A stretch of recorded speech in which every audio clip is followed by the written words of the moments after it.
Hello friends, welcome back to my channel ലൈക്കിലോ tech. നമ്മൾ ഉണ്ടാക്കാൻ പോകുന്നത് കൊള്ളിയും ബീഫും അല്ലെങ്കിൽ കപ്പ ബിരിയാണിയാണ്. അപ്പോൾ നമുക്ക് ഇതിൻ്റെ റെസിപ്പി എന്താണെന്ന് നോക്കാം. ആദ്യം നമുക്ക് വേണ്ടത് സവാള ഭയങ്കര ചെറിയ പീസസ് ആക്കി അരിയേണ്ടതാണ്. അപ്പോൾ അതാണ് ഇപ്പോൾ കണ്ടുകൊണ്ടിരിക്കുന്നത്. ഈ സമയത്ത് നമ്മൾ കൊള്ളി കുക്കറിൽ ഉപ്പും മഞ്ഞളും ഇട്ട് വേവിക്കാൻ വെക്കണം. 2 വിസിലാകുമ്പോഴാണ് നമ്മളത് എടുക്കേണ്ടത്. അപ്പോൾ അതുവരെ നമുക്ക് ഉള്ളി അരിഞ്ഞിട്ട് ബാക്കി സാധനങ്ങളൊക്കെ ഉണ്ടാക്കാം. മാത്രമല്ല, നമുക്കിത് മെയിനായിട്ട് വേണ്ട കാര്യം വേവിച്ച് വെച്ച കൊള്ളിയും പിന്നെ ബീഫ് കറിയുമാണ്. അപ്പം നമുക്ക് അതിലേക്ക് ഇടാനുള്ള സവാളയാണ് ഇപ്പോൾ അരിഞ്ഞുകൊണ്ടിരിക്കുന്നത്.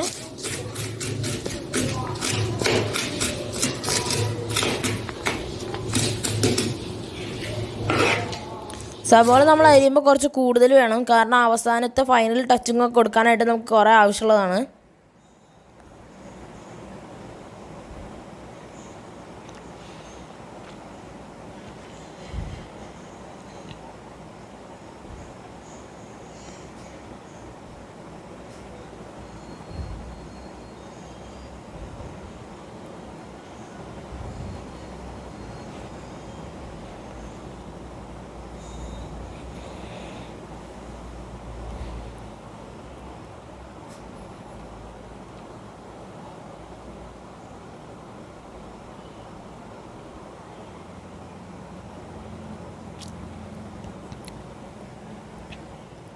അങ്ങനെ സവാള അരിഞ്ഞു കഴിഞ്ഞു.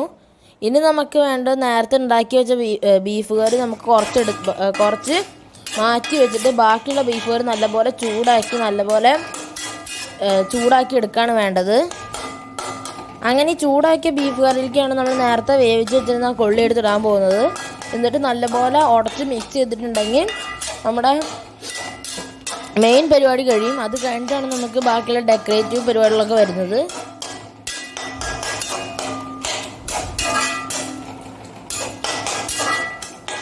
അപ്പോൾ ഇതാണ് ഞാൻ നേരത്തെ പറഞ്ഞ വേവിച്ച് വെച്ച കൊള്ളി.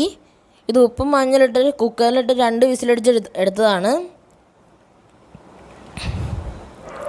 ഇതിലെ വെള്ളം കളഞ്ഞിട്ട് നമുക്ക് അതിലത്തെ വന്ന കൊള്ളിയൊക്കെ പതുക്കെ ചട്ടിയിലിട്ടിട്ട് നല്ലപോലെ ഉടച്ചു കൊടുക്കണം. അത് കഴിഞ്ഞിട്ട് നല്ലപോലെ മിക്സ് ചെയ്തതിന് ശേഷം വേണമെങ്കിൽ കുറച്ചുകൂടെ മസാലയൊക്കെ ഇട്ടിട്ട് നമുക്ക് ഉടച്ച് എടുക്കാവുന്നതാണ്.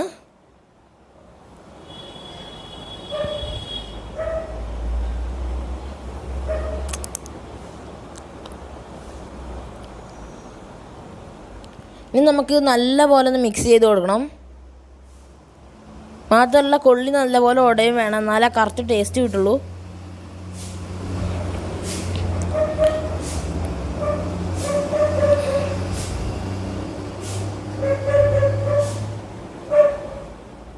വേണമെങ്കിൽ ഇടയ്ക്ക് കുറച്ച് മസാലയൊക്കെ ഇട്ട് കൊടുക്കുകയും ചെയ്യാം.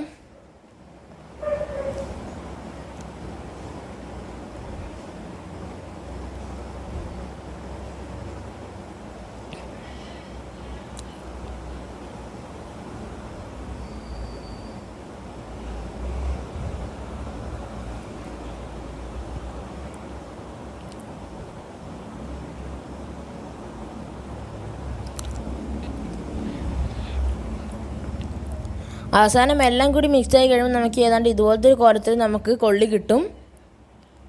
ആ സമയത്ത് ഫ്ലെയിം ലോയിൽ വെച്ചിട്ട് നമ്മൾ നല്ലപോലെ മിക്സായി കൊടുക്കണം.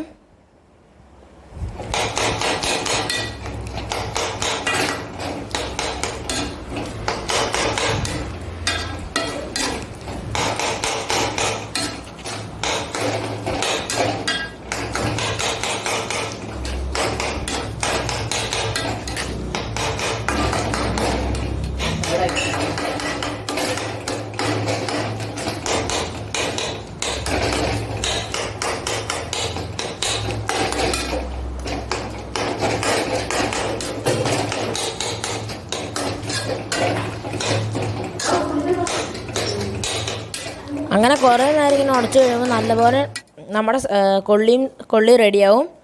അത് കഴിയുമ്പോൾ നമ്മൾ നേരത്തെ ചോപ്പ് ചെയ്ത് വെച്ചിരുന്ന സവാള ഇതിൻ്റെ മുകളിലേക്ക് ഇങ്ങനെ ഇട്ട് കൊടുക്കണം. അത് കഴിഞ്ഞിട്ട് കുറച്ച് മിക്സ് ചെയ്യണം.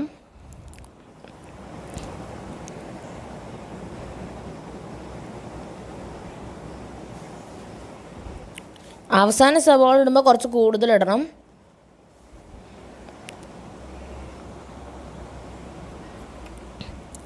ഇനി നമുക്ക് ചെയ്യേണ്ടത് ഇതൊരു പാത്രത്തിലേക്ക് മാറ്റിയിട്ട് അതിൻ്റെ മുകളിൽ കുറച്ച് ഡെക്കറേഷൻസ് ചെയ്യുകയാണ്. നമ്മൾ നേരത്തെ അരിഞ്ഞ സവാള കുറച്ച് ബാക്കി വെച്ചിട്ടുണ്ടായിരുന്നു. ആ സവാള കൊണ്ട് ഡെക്കറേറ്റ് ചെയ്ത് കഴിഞ്ഞിട്ടുണ്ടെങ്കിൽ നമ്മുടെ കപ്പ ബിരിയാണി റെഡിയായി. ഇത്രയുള്ള നമ്മുടെ വീഡിയോ ഇഷ്ടമായാൽ ലൈക്ക് ചെയ്യുക, ഷെയർ ചെയ്യുക, സബ്സ്ക്രൈബ് ചെയ്യുക. പുതിയൊരു വീഡിയോ ആയി കാണും വരെ എല്ലാവർക്കും ഗുഡ് ബൈ.